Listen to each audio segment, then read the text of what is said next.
Good evening. I'm Scott Binsack, and thank you for joining me. Tonight, I'm going to be discussing fear, the beast within, living on the lam. And as with many of my other shows, I'm going to have to go into some serious detail about my childhood and into my few years in business as a success tonight. So for the viewers who watch me every weekend, I apologize, but for new viewers, I have to give and I want to give the description tonight. This is a serious show, and I want people to understand my situation at the time that I decided to up and leave everything that I had. Multi-million-dollar business, my home, my friends, everything I had, I just up and left. And it was out of fear. Fear is born in all of us. It's that fight or flight instinct. And it's a good thing to an extent. We all need to have that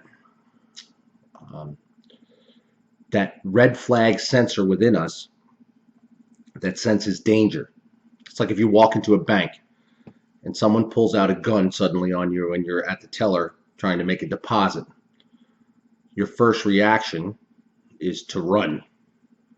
Or some people get paralyzed in fear. But your instinct within tells you how to react. Or if you you see something that causes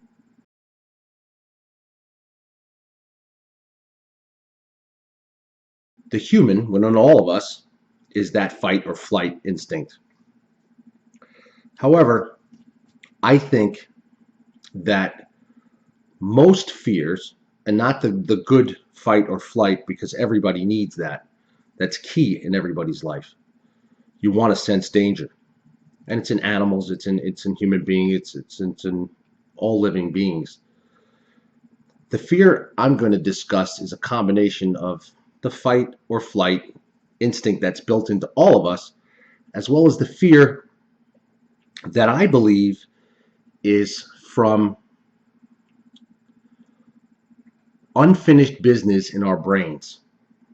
In other words, unfinished issues in our mind that as children and as young adults and even in adulthood is something that has caused you severe anxiety or fear. It remains within you. And if not dealt with, it can show its ugly face at any time. It's like unresolved issues, especially if they're issues that caused you serious trauma or pain. I believe it's the same as if, we'll say, a woman's in a bad relationship with a man who hit her. Even though she may leave that man, that fear of a man hitting her is going to remain with her basically always, but until it's really dealt with in her mind, to where she could cope to live every day with another man without living with that fear of being hit or abused. So now, I was born in Westbury. It's a town on Long Island, New York. And I had a horrible childhood. And it stemmed from my father's side of the family. And it's kind of crazy, but even recently, my father was the oldest of seven. There's seven brothers and sisters. My father's younger sister recently showed her face and has for some time constantly in jealousy and hatred for me, because for many reasons. She's always had these issues with attention, needing attention, and jealousy of anybody who gets more attention than she does. And it was a big problem in the family, my father's family, for a long, long time. And out of the woodwork, she shows her face recently to make comments to others. She's a hater. because I, on my shows, speak the truth of reality of what's happened to me. And in my book coming up, my video book, I'm going to be exposing everybody by name. And that's just the way it is. I'm going to tell my story. And she happened to be one of those abusers. She was abused herself, though. So I don't really put that on her. And I don't believe those issues of people who say, well, you know, if you were abused as a child, you're going to abuse children when you get older. No, I don't believe that's, and I think the statistics are against that. But if anybody abused my children or the above or anybody's children, it makes me sick.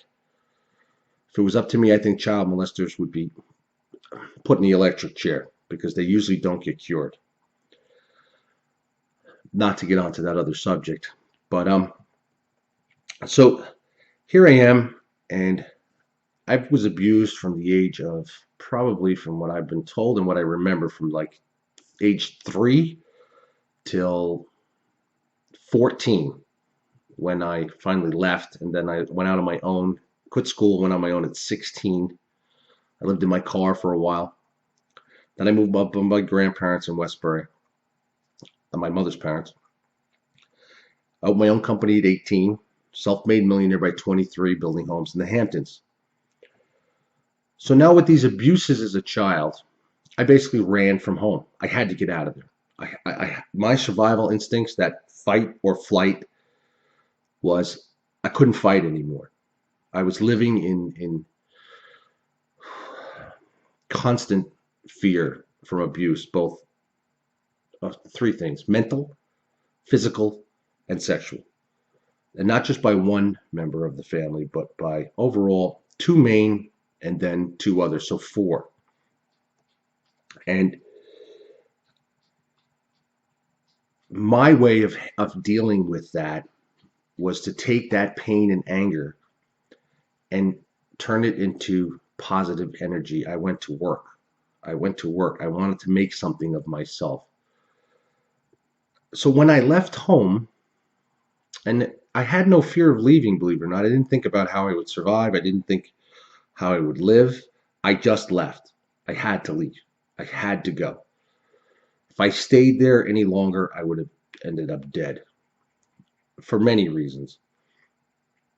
One, I think I might have probably taken my own life as a child because of the pain and the suffering, as well as since I was about 5 and a half, my uncle slash godfather, who was a major abuser to me, was giving me cocaine. And what I'm discussing tonight, a lot of some know and most don't know. And I have nothing. I have nothing to be ashamed of. This is what happened to me. I was fed cocaine. It was his way of taming me, I guess, because I was a fighter. You have that fight or flight. I wanted to fight because I didn't want to be abused anymore. Because I knew it wasn't normal. I knew it wasn't right. And I kept telling people and nobody would listen. And even years later, after the evidence was given, this man was arrested, but he got a slap on the wrist because of people who were known and that he knew in the authoritative figures. So I was fed cocaine constantly. It was like, and one of my other shows I had told about hiding under the bed because I I think I ingested at least a half an ounce of cocaine, and I was a little boy. I was maybe 9, 10, I think, and it was bad. I remember turning blue and hiding under this bed. And I was afraid that night. The fear overcame me. That instinctual fear, because I figured I was going to die. And all I could do was remember praying and shaking and being blue. I kept looking at my hands and my body. I was blue. I later learned that's because cocaine is it affects the blood vessels and the flow. But So this childhood I had, I ran from. And when I ran, I never looked back. I never looked back. And I was always told as a child, you're going to be nothing. You're going to be nothing. You're going to be nothing. I took the only gift I knew, which was building, being a carpenter, and opened my own company. And I put all my passion, my love, my I took every bit of anger and hate and everything I had and put it into working and making something of myself. Anything to bury those that fear, that pain. Pain is fear. Pain will convert itself to fear because, and this is what I mean by unresolved issues. I believe that, and this has been my experience, anything left undealt with in the mind will eventually resurface itself, and it will show up, especially if it's a painful, traumatic thing, it will show up as fear later on because the mind and the body doesn't want it happening again. And when something triggers that, it comes back as like anxiety. Anxiety and fear are basically the same thing. Acute anxiety is an anxiety. You're anxious about something. You get anxious. You're concerned.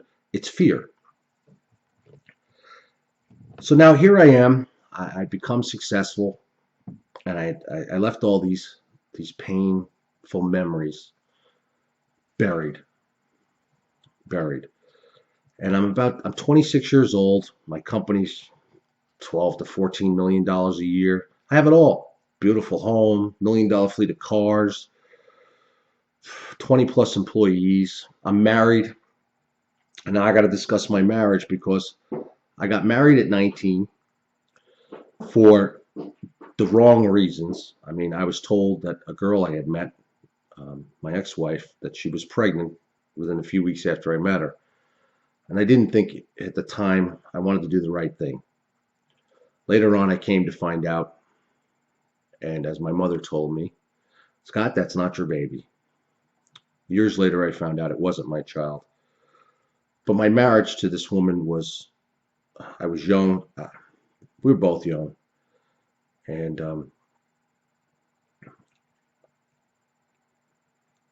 I got two incredible sons out of the marriage. I mean, one's not my blood son, but he's an incredible kid. And my son, Derek.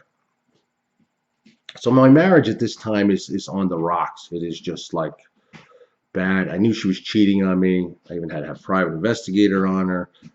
We went through a separation period 2 years before that, and that's how I ended up. And then we tried to get back together, and that's how my son Derek was conceived. My business was just booming beyond belief, and the stresses of that were starting to get to me because I had switched from my goal of loving what I wanted to do to loving power and money and wanting more and more. As well as I discussed in one of my other videos, my shows, is that I was growing up with the mob. I was involved with the mafia. And they say once you're in, you're never out. It's a little different today, though, meaning still in, but it's not what it used to be. Um, I like it for like the people that I know, the old timers, the old school people, much respect um, for certain people, good people.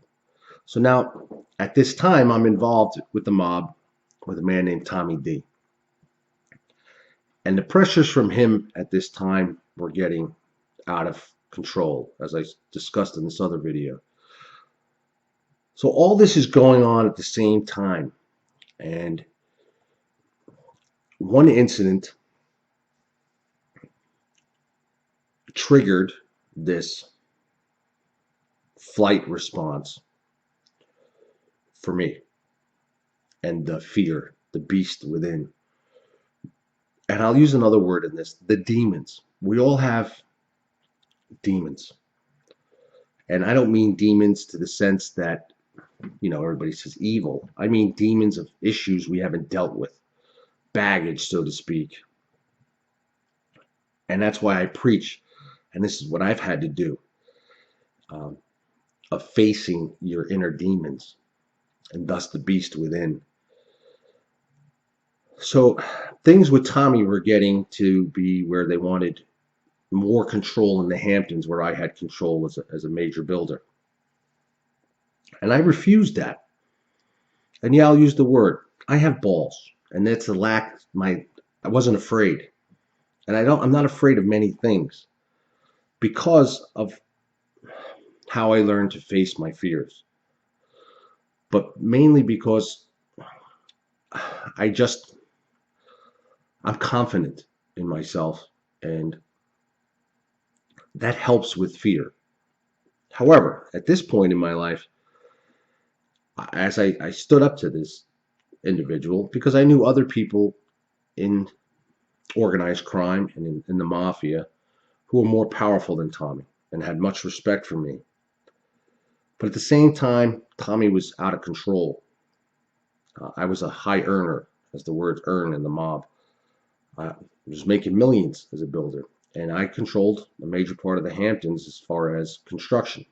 Anybody wanted their homes built or remodeled, they called me. So there was an incident. My phone went off.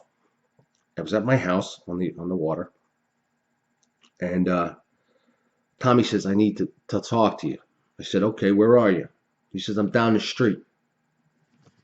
I said, "Okay." Now, at the time, I had been approached about 2 weeks earlier by the Suffolk County Organized Crime Division. Not the feds now, like I discussed them, the Suffolk County Organized Crime, the Suffolk County's on Long Island. And they were looking at Tommy, not at me. They were looking at Tommy and wanted my help to get Tommy. Somehow, because Tommy, the connections from the mob are deep. Somebody in that division got word to Tommy that these guys were talking to me. So Tommy at that time, and this is before the other story that I told in my other video, Tommy at that time got afraid. You see, one thing about the mob is it's about fear. They'll instill fear in others, but they're afraid themselves. And the main thing that they're afraid of is rats. They have to live with that every day because they can't trust anybody around them. It's a horrible way to live. And believe it or not, I sort of live my life, most of my life that way, not trusting people around me. And a lot of people live that way. I keep my circles close, small, and my enemies closer. And there's always that paranoia of who to trust, especially with someone like me, or if you've had a traumatic childhood, because the trust issues are gone. Because you can't even trust people, especially when it's somebody in your own family. And people promise they're going to help you, or they do something instead. They want to abuse you. They want something from you to feed their own madness. So trust, and it stems from my mother and my father, as I discussed in other videos with my mom. I was in, I don't know, like I said, I think it's 9 to 12 different schools. I'm in the process of getting the records for my book now to find out how many schools I was in before I dropped out in the beginning of 9th grade. I was in a lot. It was 9 or higher from all the different places I moved. So this fear of I wasn't afraid of Tommy. So I thought. So I get this call, and as I said, the Suffolk County Organized Crime Division, I wasn't giving them anything. These guys were staked out in front of my house looking for Tommy, not looking at me because I didn't. I might be involved with organized crime at the time and the mob, but I wasn't doing anything illegal with them. Nothing. They can supply garbage and they can supply concrete and they can do all that. It's all legit. What they do on their end is their own business. I don't know. It was legit on my end with my business. As I said, it was an earner, and they wanted more. And there was times I refused to pay my share of being part of this crew. Well, Tommy had gotten word from somebody inside that I was speaking to this organized crime division. And the phone goes off. He says, I'm down the road. I'm down the street. I said, okay. He goes, who was the black Lincoln parked outside? It was an old Lincoln. And it was actually the Suffolk County organized crime undercover. They had parked by the marina across from my house, where I kept my boat. And they left.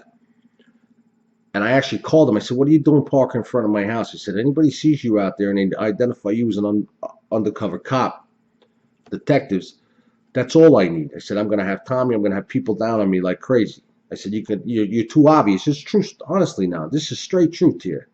I had it out with them. I actually went up and knocked on the glass when I got home from work. That same day, this is the key here. That same day, I knocked on the glass of the window. I said, what are you guys doing?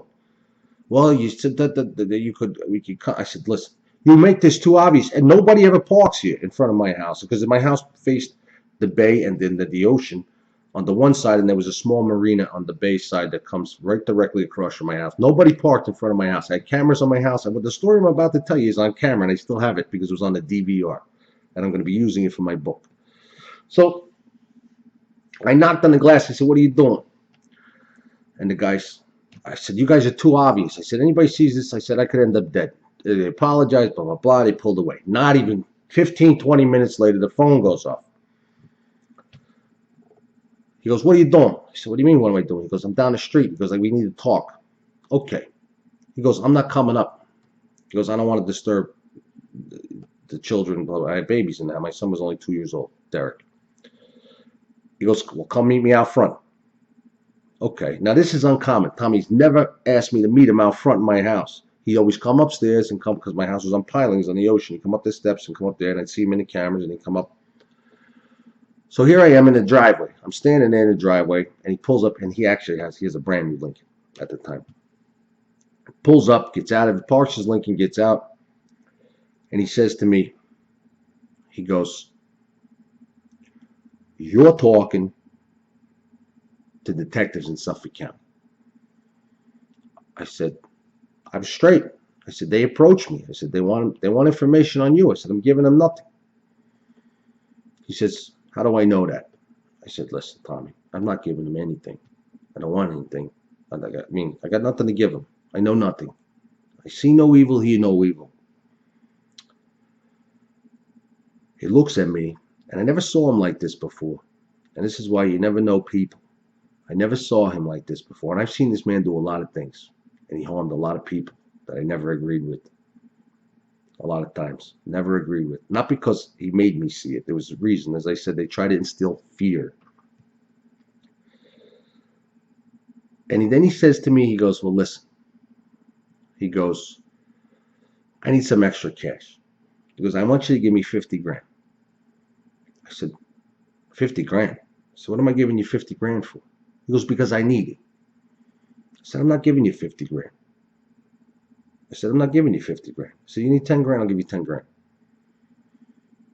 Now he's in my driveway now. He's got a cigar in his mouth, in his hand, in his mouth. And all of a sudden, see him reach in his waistband, and he pulls out a gun. Never pulled a gun on me before. Now, here comes this fight or flight instinct. I've seen a gun many times. I've even carried a gun many times in my life.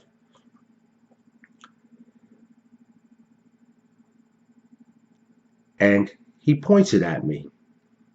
And he says, you got 24 hours to give me 50 grand. Or I'm going to kill you. Right there in my driveway in the camera, I had softball cameras that they call them. They're round cameras about this big. It was at that moment. It was at this moment right then and there. And I had this gun. It was put to my head. It was like there. It was right here. I never saw it. It was the look in his eye that bothered me. Not even the gun. And it was a look of anger. Whatever was going on, this man was so furious because he thought I was ratting on him when I wasn't ratting on him. And he found that out later. It was the fear in this man's eyes that triggered me back to this what I saw in my uncle's eyes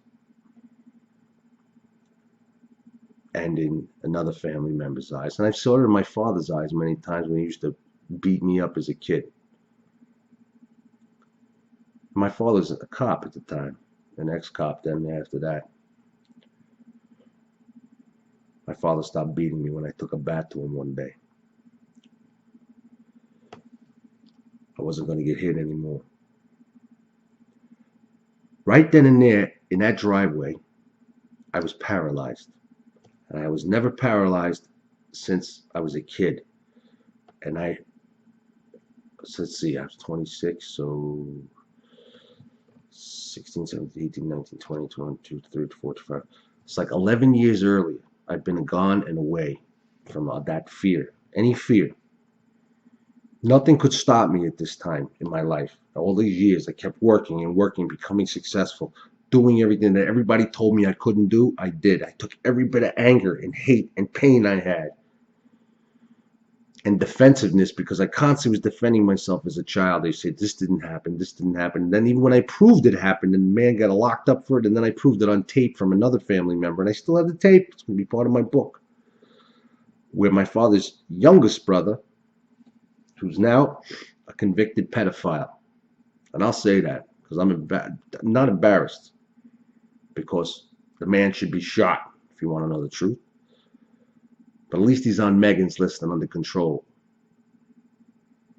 Makes me sick to my stomach to think about any child being abused in any way, but especially sexually. It's horrible.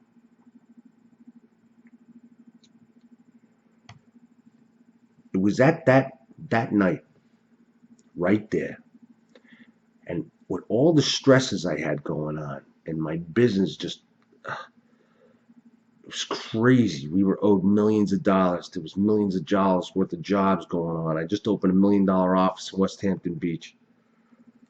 My wife was lying to me about everything. Then that was at the time I found out, basically full hand without the DNA test, but that came later. The DNA, that my son wasn't my son, that she was cheating on me, and that the son of my son's Scott father was actually my landscaper, a guy that she recommended me to cut my grass and get him jobs out in the Hamptons because he needed money. And the guy used to be at my house cutting my grass. Yeah, when I was gone, you do the homework. You understand?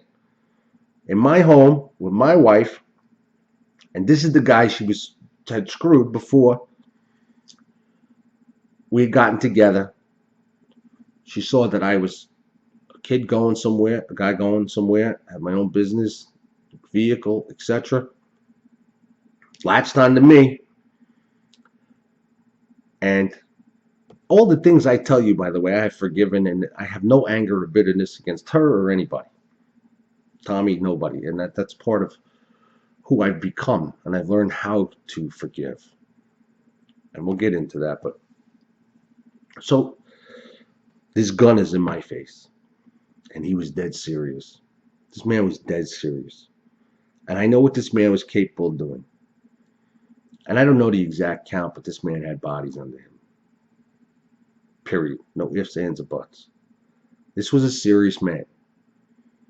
This was a serious gangster. True story here. And the FBI files prove who this man was. And at the other things I should say, the man saved me from many things. And I don't mean stuff that I got myself into, just people in general. And he taught me a lot of things as far as life and people. And he was right on the money about many of them. Do I agree with him? No. In certain things, no. And I could never understand how somebody could take somebody else's life. Unless, as I said in other shows, if somebody harmed my children, somebody I love, but especially my children, yeah, you'd find me in a courtroom defending myself because I would kill them. I would kill them. Somebody harmed my child, abused my child, touched my child, or somebody I know's child that I'm close with. And I don't think any man would permit someone to touch their children and not snap. I don't think so. And you know what? If I was on the jury, I'd clear them in 2 minutes. So that fight or flight came in, but it was more than that. It was this beast. And that's what I will call it. It was the beast, the demon there. The fear, that little boy inside of me that left home at 15 and a half, whatever I was, came back like that. It was like I was blown away. And he remained about good 5 minutes with this gun in my hand. And I had no idea if he was going to pull the trigger or not. That's not what scared me, the gun, though. It was the look in this man's eyes, the madness, the sociopath. This man had no conscience. And that's kind of funny in my life. My conscience is so serious, and things have happened to me in my life, and then I'm like, it's impossible that I could do anything like any other thing. My conscience, when I was younger, kids used to go into the 7-Eleven on Long Island. They'd steal packs of gum and things like that. I tried it once when I was a kid. My conscience ate me alive. Ate me alive about that stupid pack of gum because it was wrong. It was wrong. Don't steal that. Don't do that, Scott. And it's always been there with me. So finally, he puts the gun down, because I started to talk to him. I said, "Okay, Tommy." And here comes this instinctual, and it was fear, and it was fear. And I hadn't felt fear in a long time. 10, 11 years. Did not feel fear. And when I felt fear that night, it came back like poof. So I sort of talked him, the fear in me talked him, put the gun down. "Okay, Tommy, I'll give you the 50 grand. You don't have to do that with the gun. You must really need it. You must really need it." And then he says to me, as he was putting the gun down, he says to me, "Kid," he always called me kid, "you better not be talking to those asshole detectives." I said, "I'm not talking to them. I'm not talking to them, Tommy."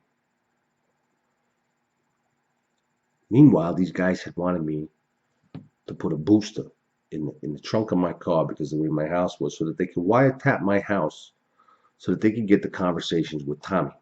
And I refused. I refused, and they were all over me. I refused. So now here I am. I got Tommy. I got detectives wanting me to go after Tommy. I got my wife in this crazy situation. It was horrible. And my business. And now I became paralyzed. I'm telling you, right then and there, I became, meaning not paralyzed that I couldn't walk away from that and back into my house, paralyzed within.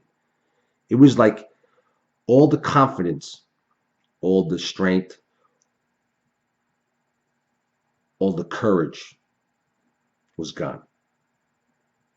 I was this child again, this abused, guilt-ridden child at that moment, and it stayed. When I walked back in that house that night, I went inside. I opened my luggage up. I got on the phone. I booked an airline flight. I got my limo. I had a limo with a driver. And I got on an airplane. And I told my wife, I said, "I will send for you and the kids. I can't stay here no more." And I flew into San Jose. Well, first we landed in Mexico City. I flew lots of air. I used to fly lots all the time when I was going to Central America. And I got on that plane. I never looked back, and I ended up in Costa Rica, San Jose.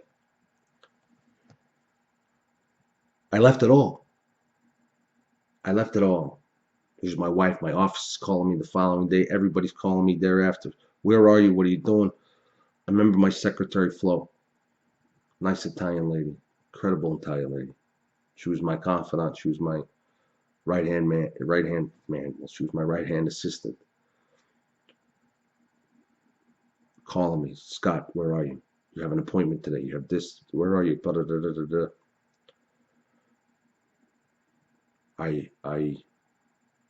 And here I am in Costa Rica. And most of all, Tommy's looking for me. Tommy's looking for me. Tommy's showing up at my house. Tommy's going to my mother's house. Where is he? Where is he? Tommy had no idea it was in Costa Rica.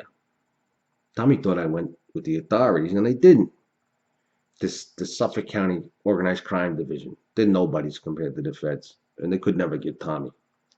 The feds had a hard time getting Tommy, let alone these guys. These guys were clowns. True story. Clowns. Hate to say that, but they were. And nearly got me killed because of them sitting out in front of the house. So I'm in Costa Rica. Tommy's looking for me. I actually tanked my business. I tanked my business. I let my multi-million-dollar empire that I built, and I call it a small empire because that's what I built from nothing. I had nothing. I was living in my car, and I worked for it all legitimate. I worked, and I worked, and I worked. I left it. I told my wife, just get rid of everything. Get rid of everything. So we'll sell the other piece. That's it. What do you mean? You're not coming home? I'm not coming home. Give away my clothes. It's a true story here. She can attest to this. Give away my clothes. Give everything away. I don't care. Sell everything in the house. I don't care. I'll fly you and the kids down. You want to be with me? You don't want to be with me. I was lost. I was gone. I was gone. I was gone. And it wasn't the battle with the Tommy. What I was battling was so much fear. Everything from my childhood came rushing back to me like you would not believe. I remember that plane ride to Costa Rica. And I used to fly jump seat then. What that means is you fly between the captains in the front. This is before any 9/11 stuff. And you were allowed, if the captain allowed you to, you were allowed to sit up in the front with the captain. It's true. And anybody who's ever flown knows, if they've ever flown, you can fly jump seat. So I would fly jump seat. Captain Brown, a good friend of mine, I would fly jump seat. And on this trip, he happened to be, it was his flight. He said, come up in the front, Scott. He asked me what was wrong. He said, you're not yourself. I said, no. I was this little boy again. I was this little boy to where all the all the fears and the guilt that I never faced, because I never faced it. I ran from it. I ran from it as a child to survive. And I never wanted to look at it because it was ugly. It was ugly. It was very ugly. And it wasn't just one incident. And I know one incident can destroy someone's psyche for the rest of their life of serious abuse. This was years and years of constant abuse. And then with my mother and my father and the abandonment from my mother and my father's family was, and I'll say it on here, they're worthless. They're the most hypocritical people I've ever met. This family could have been incredible. They could have moved mountains because of the intelligence that some of them had. And if they would have been a family, they were never a family. So now I'm down in Costa Rica. I get a house. I'm staying at Hotel Herradura. I actually met the Japanese Prime Minister there at the time. And I was lost. I was lost. And there were days that I would cry and cry. Serious. I'd be sitting there on the beach alone when I ended up on the Pacific side because I ended up getting a house 20 miles from the Nicaraguan border in a place called Flamingo Beach. That's what it's called. It's about half an hour from Hako Beach, which is a famous surfing area on the Pacific side. Jungle, trees around, Pacific Ocean in front of me. House I bought from an American architect. And I would sit there. I carried a gun. When I got there, that's part of the story I forgot. I get there. I already have an attorney there because I have an offshore corporation there at the time. I still do. And I'm there, and I said, Carla, it's my lawyer. I said, I need security. I need security now. She said, what do you mean? I said, I need security. I was that frightened, and it wasn't from Tommy. And I'm telling you this because Tommy, I ended up dealing with. It was whatever this trigger within inside of me of this beast, this fear. So she got me an Israeli trained bodyguard, which is very common down there in Central America to deal with paramilitary guys that act as bodyguards in Central America. They're all over. His name was Jaime. It's a Jewish name. And we became friends. He was a good guy. And he protected me, my wife, my children, when my children arrived. And I was living in a fog. In a fog.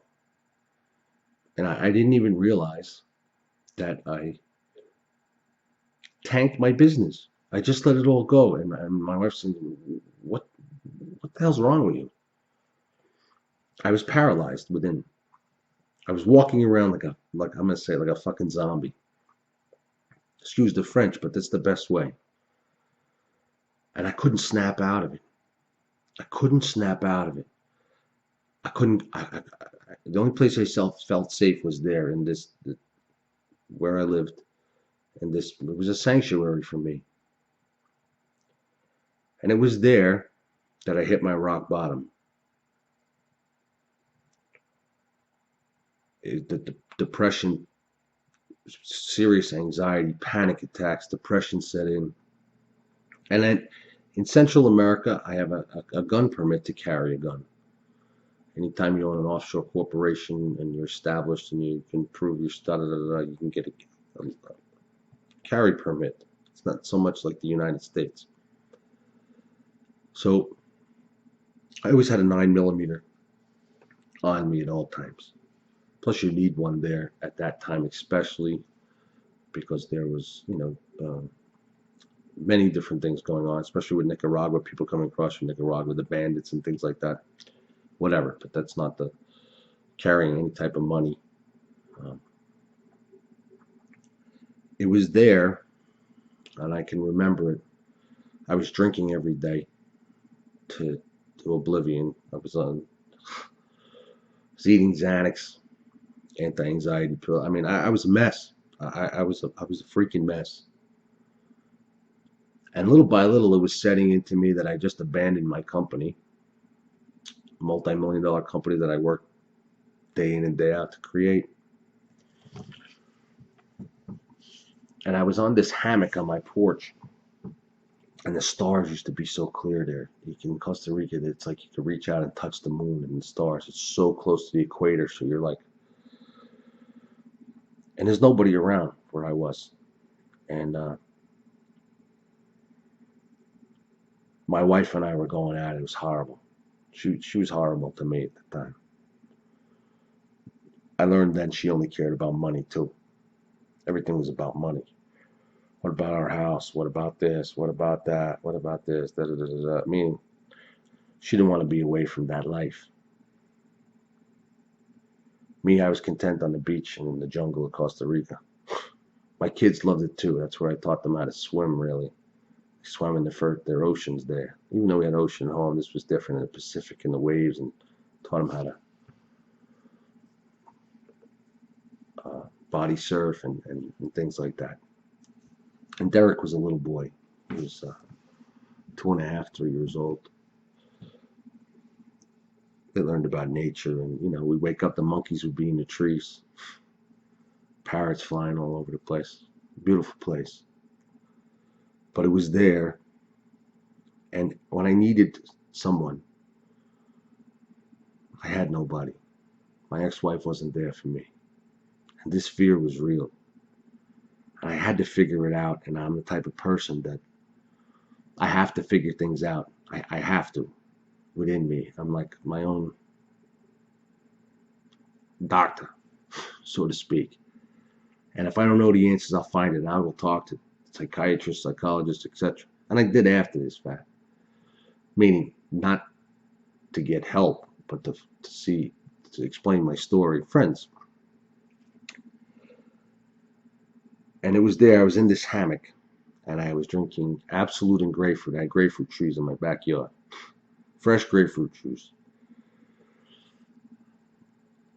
I had kissed my kids goodnight, and she was being nasty as anything to me. And I was still stuck on this. I was stuck. Everything going through my mind from the time of the gun in my face, to that moment, which was even 6, 8 months later, whatever it was everything I was afraid of as a child, and everything that was eating at me, every demon inside, was just in my head every day. It was like a movie going on. And I kept thinking, what is my purpose? What is my purpose in life? What? And then, you'd say, it was the feeling sorry for yourself syndrome.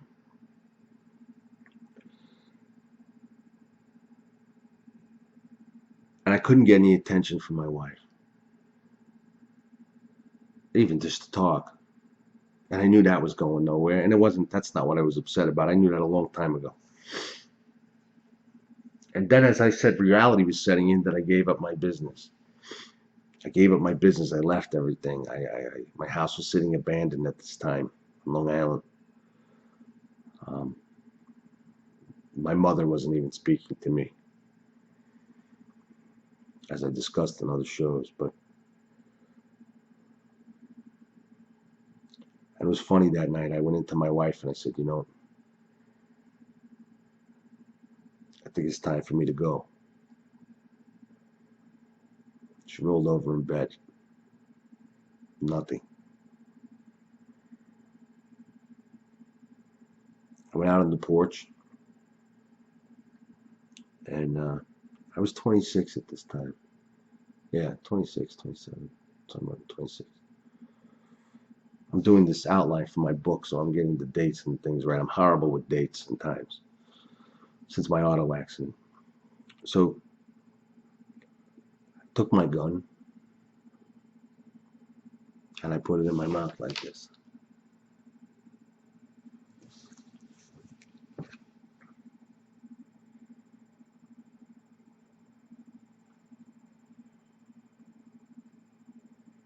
And everything, as I did that, I kept seeing my children, I kept seeing my children. I kept seeing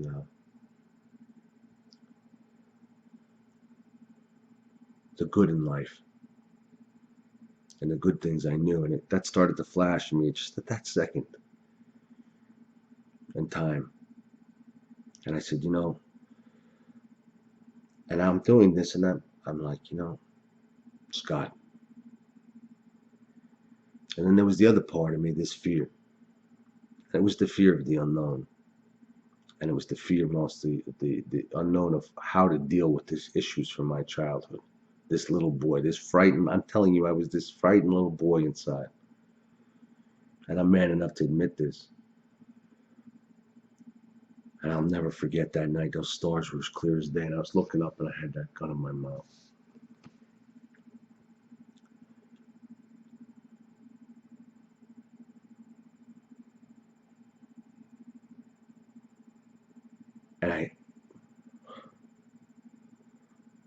pulled it out and I just started firing rounds. Straight. There was nobody there. I mean, there's nothing there but the beach. I just started firing rounds till the clip was empty. Till the clip was empty. I dropped the gun there. I basically looked up and I said a prayer. I was like, I said, what the fuck am I doing? Like, what is wrong with you, Scott? What are you doing? It was right then and there. Truth. It was right then and there that I actually self-talked myself. I said, that night,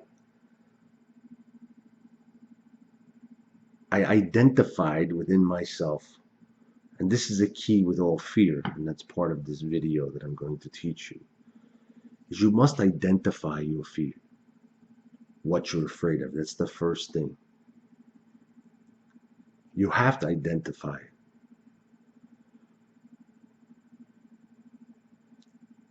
My fear that I identified most of all, and what I know triggered it, was the look in this man's eyes. And it was the look very similar, almost identical, to what I saw in my uncle and a couple other people. This anger, this madness. Because my uncle was mad. Madness. Drinking fifths of Stoli all day, doing cocaine, living a life no one would ever think, because in the public he was just, how he kept it together all those years, I don't know. And one hell of an abuser on the back end. Horrible things that man made me do when I was a child. Horrible. He even defecated on me once in a tub when I was 8 years old. Truth. And that night, I said, and it was just something went off in my head.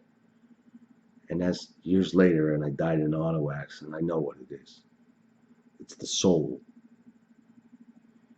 It's the soul identifying.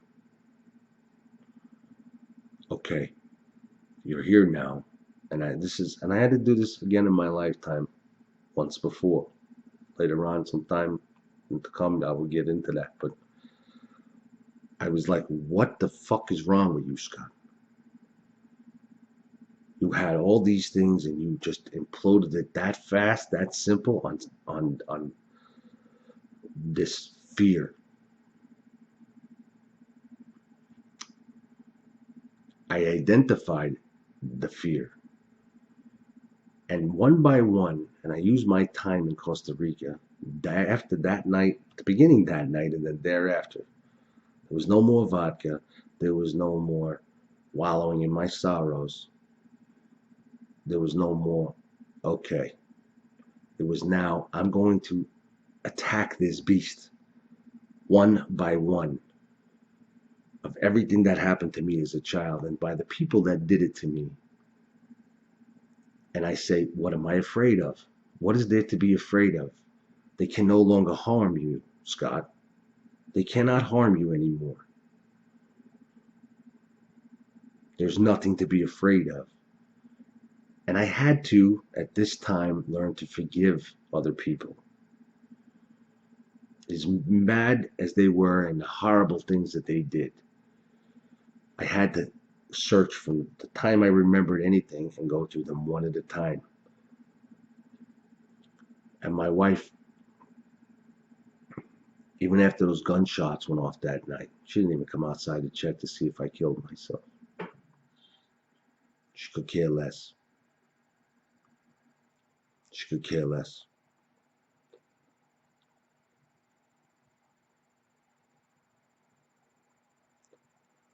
So one by one, I identified these issues.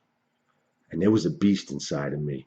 And each of these fears had to be dealt with one at a time.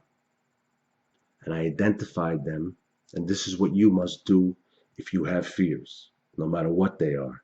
And if there's things that you haven't dealt with in your past that cause you pain and then fear, and thus fear of it happening to you again, you must identify them. You must search deep within yourself and identify them before they just pop up. Because they will pop up and you will be paralyzed and your life will be different. Very different if you don't identify them. And don't be afraid to look at them, because 90% of them, of fears that we have, are, like I said, unresolved issues, and they cannot harm us anymore. They cannot. But in the mind, when they're not dealt with, and then the mind sees something, and your instinct sense something, that fear comes back, and sometimes it's paralyzing. Sometimes paralyzing to where you can't move. It's like when you walk into a bank and someone puts a gun in your head. You want to run, but you're paralyzed. You see it all going on and you're stuck there. It's the same thing with anything in your life. You don't want these things. A good example is I met somebody when I was publicly speaking at a senior home, and it was one of the employees there. And she was talking to me about her fear of not being able to get in a car again because she was in a bad car accident. She hasn't gotten in a car, I think it was 10 years. And she said, how can I fix that? And I said, one, you have to identify it, which you have, which she has, because she knows it's the fear of her getting. Then I said, why are you afraid to get into a car? Here's part of the identifying. Why are you afraid to get in that car? She says, really, I don't know. I said, well, is it because you're afraid that you're going to get into another accident? She says, I think so. She didn't really know. Once she looked at it, so obviously the fear within her is the fear her mind doesn't want to have another traumatic auto accident. So I said to her, identifying this and realizing that this is what it is, you need to now take the steps to fix this fear. And you don't immediately go back and, as they say, when you're in a car accident, the first thing you should do is get right back behind the wheel as soon as you can. And it's true, to overcome this fear. It's been 10 years for her. So my advice to her was not to immediately go and start and drive the car, not after 10 years. I said, this week, do it in 3 or 4 goals. The first week, you start to just sit behind the wheel of a car. She wouldn't even sit behind the wheel of a car. She was always a passenger or in the back seat. I said, sit behind the wheel. Don't go anywhere. Sit there, hold the wheel. Don't even start the car. Just sit behind that wheel. And then the second week, get in the car, sit behind the wheel, and start the car. Start the car. And just sit there. Do it every day for a week. And then after that, start the car and actually put the car in reverse or forward wherever the car is parked. Put your foot on the brake. Don't go nowhere. And then move it back and forth. Get used, same thing. And then the following week, get in the car and move it. And I know once she moves it, she'll be fine. So once you identify these fears, you then have to take the steps to correct it and look at why. And you don't need 1,000 books. You don't need tons of shrinks. You need to look at the problem of what you're afraid of, or if it's from a traumatic, could be anything, a car accident. It could be from trauma from abuse. It could be you don't want to get hurt in a relationship again. Once you identify what the problem is within all of us. It's not the people that cause the problem or the matter that cause the problem. The fear is within us. It's that fight or flight.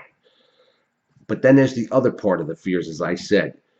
It's the ones that's unfinished issues, unfinished business, so to speak, in the mind. So I identified these fears one by one. And I don't know what else to say except that that night reality set in. And I was like blown away. I'm like, here I am in Costa Rica in the jungle, looking at the beach, looking at the stars, at the ocean here, ready to put a bullet in my head. I lost my multi-million-dollar company. My marriage is gone, which I shouldn't have got married to begin with, but that was a big realization too at the time. I have beautiful children, and here I am at the point where I want to kill myself.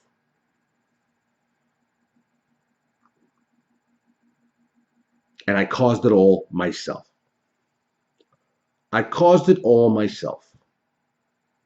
My decisions, this fear, this little boy that never handled all his issues and all his pain and all the issues as a child and ran away and I turned something negative into something positive. But while I did that, I never looked within and dealt and faced the issues and the trauma that happened to me as a child. And those are the fears. The fear of rejection, the fear of trust, the fear of being physically abused, mentally abused, sexually abused. And those are serious fears for anybody. And anybody watching this has ever been through abuse knows.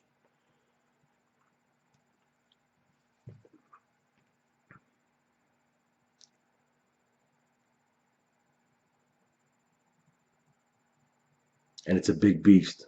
And it could be something small that's happened to you, but it could be very traumatic. Each person handles things differently. So you have to look and I find and identify these fears. And I see people today, people go through their lives and I'm afraid to do that. I can't do that. I don't want to be in a relationship. I'm going to get hurt again. I'm going to get hurt again. Please. Life is too short for any of us to walk around with these fears that are unfinished issues within us. If you got hurt in a relationship, even abused in a bad relationship, not everybody's the same. Once you look in the mirror and once you look at yourself and you've identified these fears and face them, so you identify them and you take the small goals to overcome them, and you accept these fears, you will get past them. And I did do that. I then put my family on a plane. That was about 2 weeks after this. I put my family and I on a plane and we went home back to Long Island. And I had to pick the pieces up. And I had to see Tommy. And I saw Tommy. And I hit him face to face as I always have. And as I discussed in another video, years later, I faced him head on again. And believe me, when I went back, it was clearly made by me. And that's when he said to me, he goes, "You got balls, kid." He goes, "That's what I like about you." He goes, "You knew you could have got whacked. You still stood your ground. And then you ended up going on the lam for all this time. And now you're back here and you're facing me. It doesn't make me better than anybody else.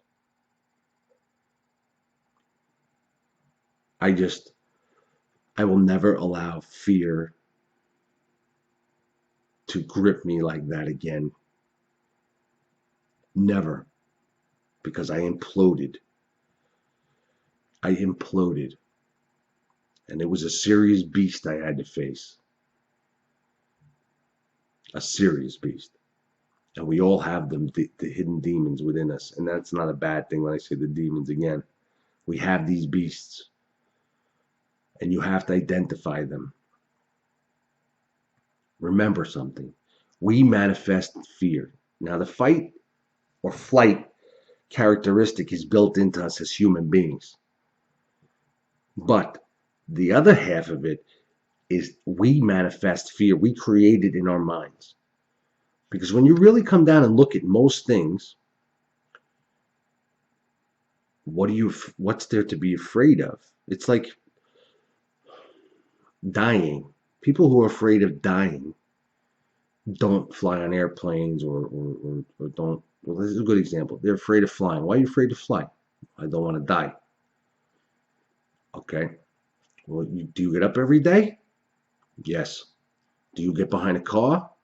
Yes. Do you take a train? Yes. Do you do anything? Yes. Some people won't leave their houses because they're afraid. But when you go outside and you do those things, you could die. We can all die at any time. So if every day we walked around in fear of death, we'd never leave the bedroom. You never leave the bedroom if you think about it, because you can die. You can step off a curb and get hit. You could. It doesn't matter. You can get on a plane. It could crash. Okay, the odds are flying is one of the safest ways to travel. Get behind the wheel of your car, you can die. Anything can happen to us at any time. You can have an earthquake, or whatever. It could be anything. So I'm talking about death now, where people are afraid of death. Don't be afraid of dying. And as I told you in the other show, please don't be afraid of dying. But fears are manifested, and some of them are beasts. And when they're accumulative of issues that you are afraid of, that you haven't faced, it becomes the beast. And mine was 11 years worth of no, I'm sorry, 3, 4, 5, 6, 7, 8, 9, 10, 11, 12, 13, 14.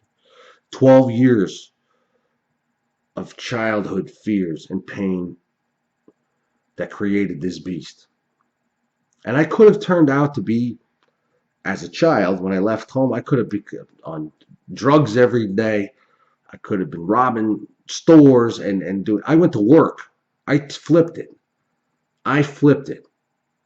I took all that anger and pain and fear and flipped it. And that's why I'm telling all of you, you can flip it. You can take something negative and turn it into positive. And I'm going to be doing a special show on that. And it's going to be a couple parts, because not in the same show, because that is key in life. That's peace. And even though I had a gun to my head, I went back to Tommy. And I faced the man. I'm not afraid of him. I wasn't afraid of him. And that scared him, because everybody was afraid of Tommy. True story. I wasn't afraid of Tommy anymore. And years later, I had to face him, as I discussed in another video after with the feds. I had to meet up with that man. I had to call him. They would tell me, he's going to kill you. He's going to kill you. You're right. I could have gotten killed. I could have went for a car ride. But this is serious stuff, I'm telling you. Don't live your life in fear. Don't have beasts. Life's too short. You need to enjoy your life. And I don't mean, so what if you go to work every day and you got to do all those things? I mean, you have to be at peace within yourself. And you must face your fears. It's like the fear of being rejected. If you want to tell somebody something, or you want to talk to somebody, go talk to them. Don't be afraid. What's the worst they're going to do? Tell you no to hit the road? So what? Move on. We create the fears within ourselves. I mean, really, what's the worst that can happen to you if you really look at things? And we all got to die someday. And you can't live in fear of that, because then what's the sense of living? And if you've been through a serious trauma, face it head on. Within your own mind. You don't need 1,000 people to help you. You just need you. We in our own mind can handle and fix, troubleshoot our issues. And with the aid of others sometimes, to point us in the right direction. But most of the time it comes from within us. All you have to do is look and see it and sense it, because it's there. The human mind is super powerful. And we are our own worst enemies.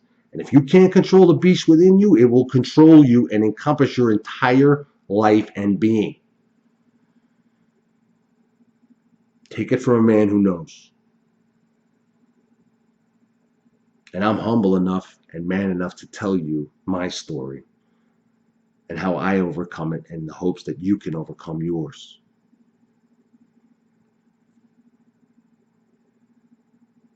And that's why I'm not afraid of being me.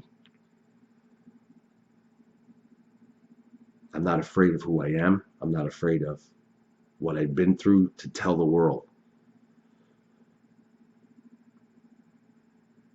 We were all born to be original, to be who you are, and we all have gifts and we all are special. We all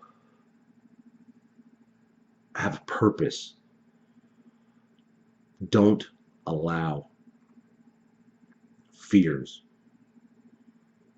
especially created by others, to accomplish your life or to hold you back or to keep you paralyzed.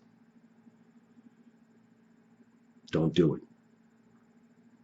And again, look at what you're afraid of, identify it, and then say to yourself, why am I afraid of this? And some people, you may have to write this down. Write it down what you're afraid of. And then why are you afraid of it? And then simply take small goals to overcome it. You'll never get rid of the fight or flight. That's normal, and that's a good thing, to sense danger and to sense fear. And usually your gut senses are right. However, that's not always true when your gut is covered by the beast, because then your judgment and your gut is wrong, because the gut is going off of its own manifested fears from things that have happened to you and not the true sense of what the real fear is.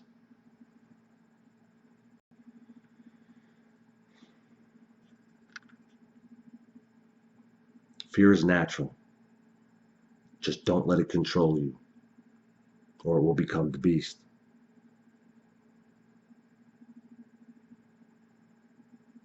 Good night, and God bless.